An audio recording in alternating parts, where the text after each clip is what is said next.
evening, ladies and gentlemen. I am MadMartin from UG Media, and I am joined by the fantastic 40,000 Legues for BadgerFest 2019. Welcome, gentlemen. Welcome, gentlemen. Introduce yourselves. So we'll start all the way over here, sir. I'm Paul. I'm the drummer for 40,000 Legues. Hi guys, I'm Rick. I'm the bassist. I'm Nathan. I'm the singer. I'm Joe. I play guitar. I'm Harry. I play rhythm.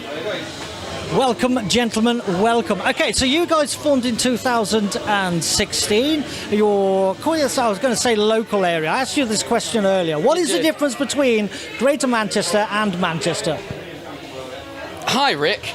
Hi guys, we're sort of Stockport, so it's the very border, and then Joe's from Macclesfield, so he doesn't really get to say Manchester, so we just put Greater Manchester. Yeah, Joe doesn't count. I mean, he does count, but he just lives further away. He's still equal.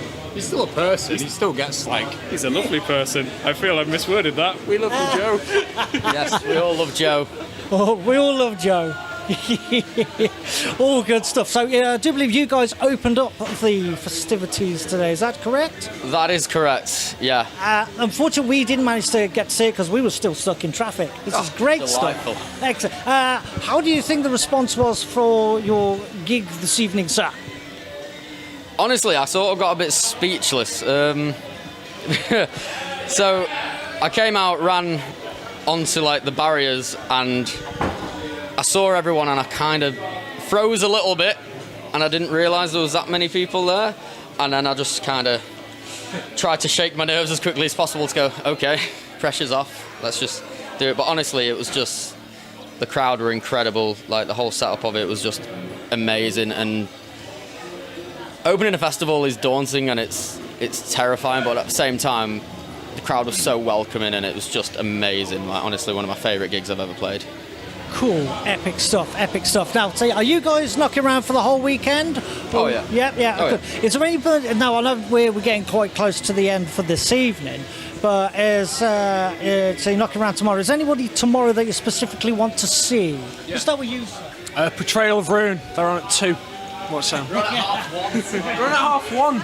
Get them. They're mint. Well, yeah, they're going to be mint. They're really, really good. We played a gig with them at the Pier Hat about, like a month ago? Something like that. And it was just, they were spot on. They've got a new EP out at the moment. And it's just really raw, really brutal, really, if you like underground metal. Cool, my kind of thing. You, sir, have you got a preference, sir? Not really. It's probably the same, to be honest, because we've played with them, seen them before. We know what they're about.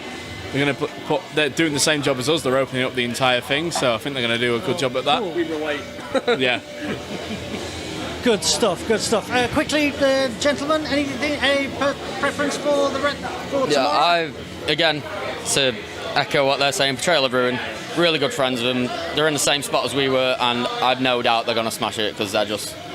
First time I saw them, like, I was in shock. Calvin's this little man with a little red hair, and the noises he makes you don't expect to come out of him, and it's fantastic. They're just incredible. So I'm excited for Portrayal of Ruin, and Sworn Amongst, actually. I heard them on radio, BadgerFest radio, Badger was doing, and as soon as I heard them, I was like, whoa, okay. They're becoming one of my favourite bands. They're really good. They're really good. So the metal scene at the moment is certainly growing a lot more each year, and which is great for the scene. It's great especially for you guys, and you get to play all sorts of stuff. So talking about gigs. Throw a bit of banter out there. What has been the most obscure and weirdest gig you guys have done? Well, where do you want to start? 20 minutes.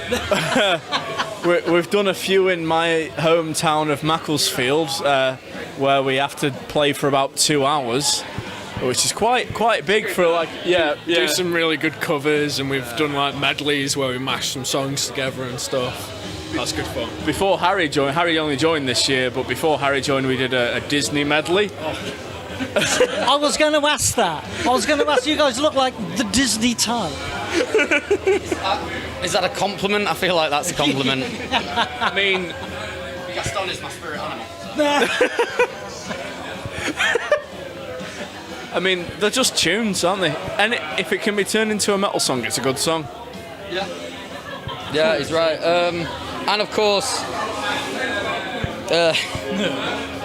we also throw in a jazz version of Gay Bar occasionally. Ah, brilliant! I need to hear this. We played it last week at a surprise birthday gig, and we got told to add it into today's set. However, we did not do that. But that's not to say that it won't appear in a Manchester set. It will be there. Wicked. When you release a new single, make sure it's a B-side or something. Oh, it's gonna be. It's got to be. It's got to be good stuff. All good stuff. Right. Obscure questions. I like obscure questions. So, Love them. Stranded, Desert Island. You've got 3 albums. What would they be, sir? I like Thy Art Is Murder, so I'd probably go with Dear Desolation on that one. The new Killswitch album, what's it called? What was it called?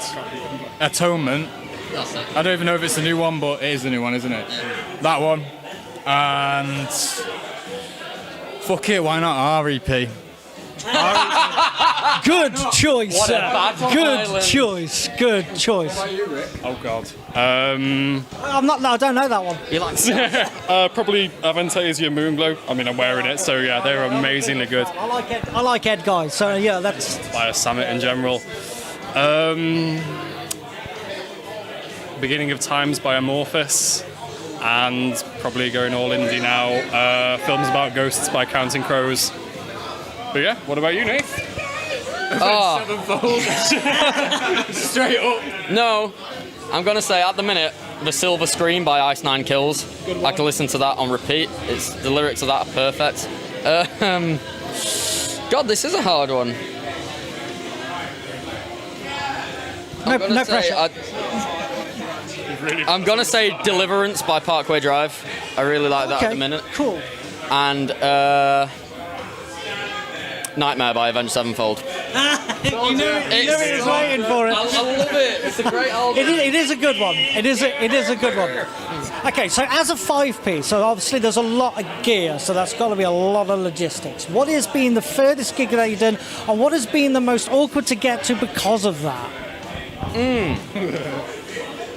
Say that again. It's awkward to get to gig because of the gear and the first. Nottingham. Nottingham. Because it's no secret, Paul and Rick actually turned up late to that gig. 5 minutes before we were meant to go on. We are more professional than that.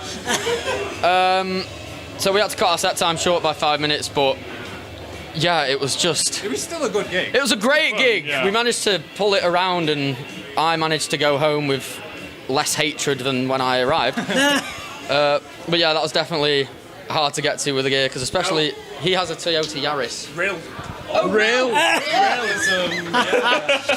Basically, to sum that up. No. We got there fine. However, Yeah, when we got there, we were told the main band was supplying guitar cabs. It turned out when we got there, the main band don't actually have guitars in their band. So we're in Rill, not close to Manchester, and we have to somehow get 2 guitar cabs out of nowhere on a Sunday night, I think it was, at 8 p.m. in Rill. However, we managed it, but it was very stressful. I can imagine. Can imagine. The land of sheep and green and rain. And no guitar cabs, apparently. No guitar cabs. Yeah, that's got to be pretty awkward. Pretty awkward.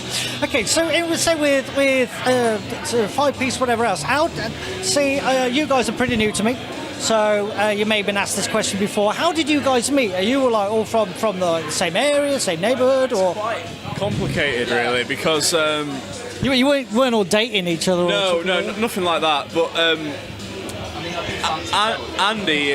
Andy, who's unfortunately no longer with us. He's moved down south, but he was the catalyst for this all happening. Really, he knew Nathan and Paul. I knew Paul because when I was 15, we had a little band called Jurisdiction. Shout out to anyone who ever heard of us. You definitely didn't. And so I knew Paul from that, and I knew Andy from college, and I'd go around to his house and we'd occasionally play through songs, anything from Alter Bridge to Avenged Sevenfold to Parkway, anything. And you know, we like to think we got all right at playing someone else's songs, and we thought, you know what, I know a drummer, I know a bassist, and this was far before Rick, but I was like, why don't we just see what happens? And you know, Paul came down, had a jam with us, and you know, it went all right. After a few lineup changes, we got Rick in on bass, and then we changed entirely.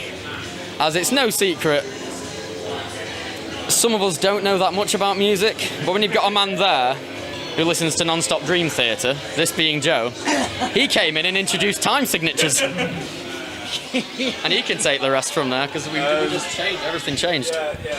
So I joined this noisy group of people, and we sort of ended up making some songs. If you listen to our first EP, skip the first. So we went from there, and we spent quite a long time practicing really before we actually came out, and that's why when we formed in 3 years ago, we didn't actually start gigging until about 1.5 years ago. Anyway, Harry was a fan of us before he joined us. Oh, wicked! I'd been watching them for about 10 months, and they were playing in Metal to the Masses here in Manchester. Didn't make it through the first round. Really disappointed. Hang on. What? Oh, I know where this is going. Yeah, and then there was this whole Andy was having some issues. Andy decided to leave for personal reasons, and then they had a gig in 2 weeks' time after Andy leaving. So it was I had nothing better to do, so they just asked me straight away, and I just sat at home and learned all the songs in 2 weeks, and then did it with them, and then I've been stuck ever since. And a year later, after getting knocked out of Metal to the Masses in the first round, we made it to the final this year with our brothers in Clash Mute. Little shout out there. Lovely shirt. Love you guys. And yeah, I think we're going for that again next year. Win or lose, I urge every band to do it. We went out the first round, the first time we ever did it. Well, from that, Christian from Prognosis saw us, and he just put us on their album launch, and that just shot us up. We wouldn't be here if we did not go out the first round of Metal to the Masses when we did. So the moral of the story is, if you went to Metal to the Masses, it's a great atmosphere. It can get a little stressful because it's a competition. Of course, you want to win, but do not be disheartened if you don't, because what you get from it is much bigger than anything you get from it when you win.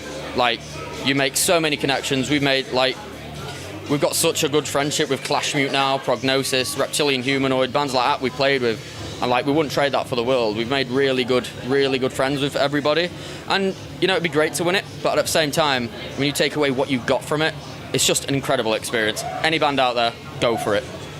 Cool. Yeah, definitely. Well, we know, so we're good friends with Fat Angel, and we're from Coventry, and we know that when Pelusion won it, and it was just fantastic. And it's just even just going to the gigs alone is absolutely fantastic. To make fans, and it's just always a good night. Exactly. It's a great thing. It's like its own separate community as well. Yeah. And it's not just here in Britain as well. It's all over the place. It's all over the place, which is absolutely fantastic. And of course, if you didn't know, the winners of Metal to the Masses get to play the New Blood stage at Bloodstock, which is absolutely amazing. So yeah, all good stuff from there. So obviously you opened up for this evening's festivities. What is, any of you got a specific warm-up routine, so to speak? Mine's quite awkward. So I drink about 4 50cl bottles of water during the day before we go on. 500 millilitres, mate. Well, it says 50cl on the Evian bottles, so that's what I'm going with, right? Is that the water of choice, or is it just what you get out of? It's normally Highland Springs. It's at the minute. It's on at Tesco, £2 for 12 quality. Is it because of the water, or is it because of the different taste in plastic? Oh, I don't know. I just buy whatever's cheap and whatever's got more than 6. So I do that. I'll always eat 3 hours before a gig because I'm genuinely... when you eat, if you eat a lot, you will burp. This is a genuine fear of mine that if I eat like an hour before we go on stage, I will be burping mid-song. So I have to eat at least 3 hours before we go on. So it's no pre-gig kebab then, no? Oh no, the pizzas and kebabs come afterwards. I did find out recently from my vocal tutor though that I am allowed dairy on a gig day. I didn't know. I thought I heard this big thing about how dairy is bad for your voice, and I messaged him saying, "Is this true?" And he literally said, "Go play outside and stop listening to the internet." So I got told. So you got told off. I got told off, but yeah, I do that. Eat 3 hours beforehand, half an hour.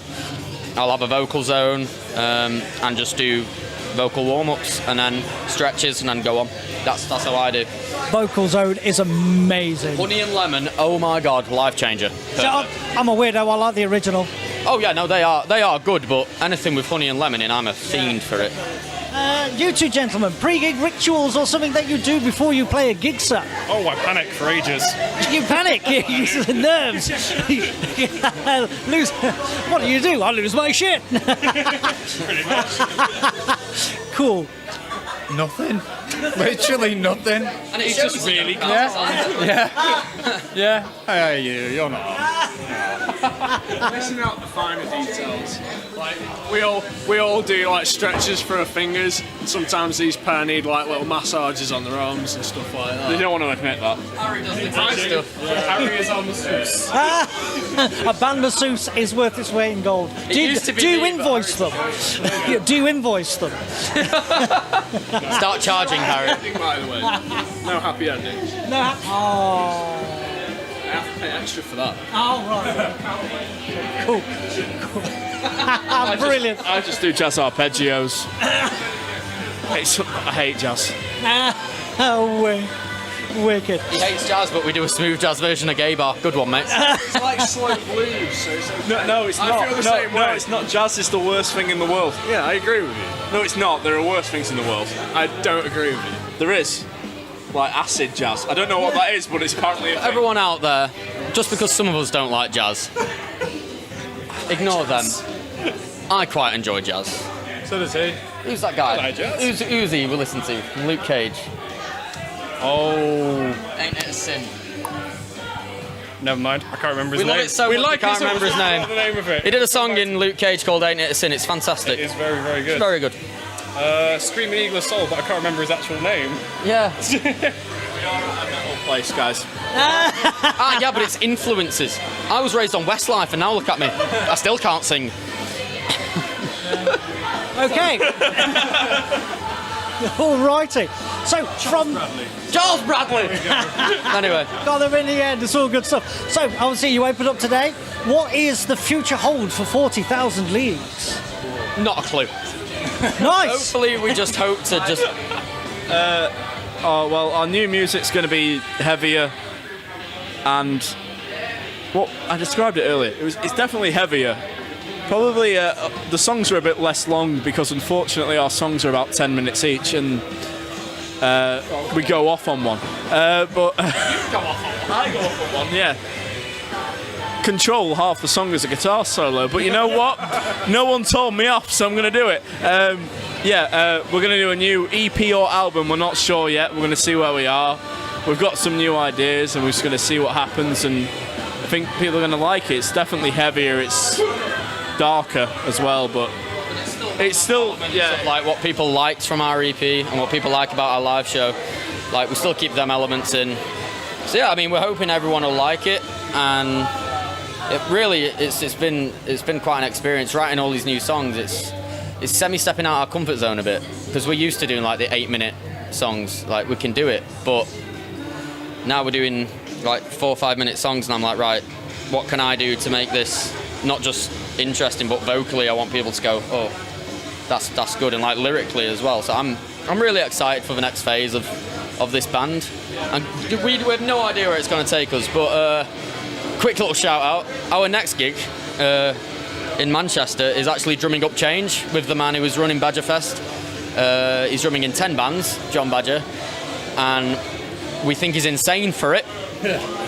But he's chosen us to be one of the bands for it, and we're absolutely honoured for it. And he's been practicing with us, and it's been so fun. He's honestly one of the greatest musicians I've had the pleasure of like sharing not even sharing a stage with that yet, but like, you know, a practice room, like seeing him just, it was like, oh, I don't know if I've got the songs, and he comes in and blasts them out, and we're just like, no, you've got them, yeah, you're quite good. But yeah, we're really excited for that drumming up change. 10 bands, it's all for charity, it's good cause. It's at Rebellion, 16th of November. You'd be fool to miss it. All good stuff. Any final things? Yeah, we've got. We're going to be releasing a live EP of the performance here tonight around Christmas, maybe, if the mastering go down right. It depends on what you think about that, because you're doing the mastering. Look at my face. January, February. It might be out. We'll see. Cool, fantastic. I am MadMartin. I am with 40,000 Leagues. Nothing about sea at all. We'll see you soon. Thank you very much. Bye! Bye.